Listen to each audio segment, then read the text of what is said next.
আবারও বাড়ল বোতলজাত এলপি গ্যাসের দাম।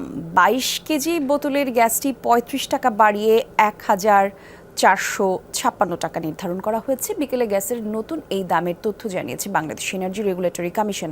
নতুন এই দাম আজই সন্ধ্যা থেকে কার্যকর হবে। এর আগে গত 2 সেপ্টেম্বর ভোক্তা পর্যায়ে ওই মাসের জন্য 12 কেজির সিলিন্ডারের দাম আগস্ট মাসের তুলনায় 44 টাকা বাড়িয়ে 1,421 টাকা নির্ধারণ করা হয়। আর গত আগস্ট এবং জুলাই বাড়ানো হয়েছিল যথাক্রমে 11 টাকা এবং 3 টাকা। একই সঙ্গে অটোগ্যাসের দামও বাড়িয়েছে বিইআরসি।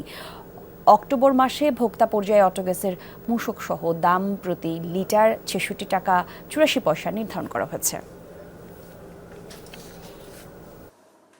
গত মাসে সেপ্টেম্বরে আমরা মূল্য নির্ধারণ করেছিলাম প্রতি 12 কেজি সিলিন্ডার 1421 টাকা। সেটি 35 টাকা বেড়ে এই মাসে দাঁড়িয়েছে 1456 টাকা, যেটি কোম্পানি বিক্রি করবে 1361 টাকা, পাইকারি বিক্রি হবে 1411 টাকা এবং খুচরা বিক্রেতা 1456 টাকায়।